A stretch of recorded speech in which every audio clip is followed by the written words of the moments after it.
ഇന്നത്തെ നമ്മുടെ വർക്ക് ഇതായി കിടക്കുന്ന 2006 മോഡൽ ആൾട്ടോ കേട്ടോ. ഇത് LX വണ്ടിയാണ്. അപ്പോൾ LX ആക്കാനായിട്ട് കസ്റ്റമർ തിരുവനന്തപുരത്ത് നിന്ന് കൊണ്ടുവന്നതാണ്. അപ്പോൾ നമുക്കൊരു വിത്തിൻ 2 hours ഇതിന് സസ്പെൻഷൻ സൈഡെല്ലാം പക്ക ക്ലിയർ ആണ്. വേറെ കംപ്ലൈൻറ്റോ കാര്യങ്ങളോ അങ്ങനെയൊന്നുമില്ല. എവറിത്തിങ് ഈസ് ഫൈൻ ആണ്. അപ്പോൾ നമുക്ക് സസ്പെൻഷൻ സൈഡിൽ എക്സ്ട്രാ ഒന്നും ചെയ്യേണ്ടതില്ല.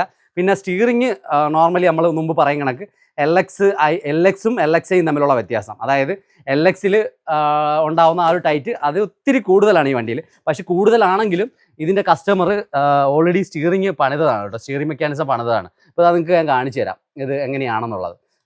ഈ കാണുന്നതാണ് കേട്ടോ, നല്ല ടൈറ്റാണ്. നമുക്ക് അത്രയും കണ്ട് പിടിക്കാൻ പറ്റുന്നില്ല, അത്ര കണ്ട് ഉണ്ടോ, നമുക്ക് പിടിക്കാനേ പറ്റുന്നില്ല, അത്രയും കണ്ട് സ്റ്റിയറിംഗ് ടൈറ്റാണ്.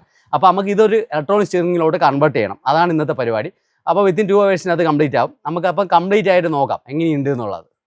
ഇതിൻ്റെ മാനുവൽ മെക്കാനിസം നമ്മൾ ഇളക്കിയിട്ടുണ്ട്, ഇതാ കിടക്കുന്നുണ്ട്. ഇതാണ് ഇതിൻ്റെ മാനുവൽ മെക്കാനിസം. ഇനി നമ്മൾക്ക് ഇതിലോട്ട് പവർ സ്റ്റിയറിംഗ് മെക്കാനിസം ആഡ് ചെയ്യണം. അടുത്ത പ്രോസസ്സിങ് അതാണ്. Power steering mechanism full set ചെയ്ത് ഇതിലോട്ട് നമ്മൾ ആഡ് ചെയ്യേണ്ടിയിരിക്കുന്നത്. ഇതിൻ്റെ പവർ സ്റ്റിയറിംഗിൻ്റെ ഇൻസ്റ്റാളേഷൻ കംപ്ലീറ്റ് ആയിട്ടുണ്ട് കേട്ടോ. അതാ നോക്കൂ, ഇത് പവർ സ്റ്റിയറിംഗ് മെക്കാനിസമാണ്. നമ്മൾ ഫുള്ള് ഇൻസ്റ്റാളേഷൻ കഴിഞ്ഞിട്ടുണ്ട്. ഇനി ഇതിന് കുറച്ച് ഫിറ്റ്മെൻറ്റും പിന്നെ റോഡ് ടെസ്റ്റും മാത്രമേ ഉള്ളൂ. അപ്പോൾ നമുക്ക് അത് കഴിഞ്ഞിട്ട് നോക്കാം. ഇത് നമുക്ക് വന്നപ്പം എന്ത് ടൈറ്റ് ആയിരുന്നു നേരത്തെ ഞാൻ കാണിച്ചിരുന്നു കേട്ടോ.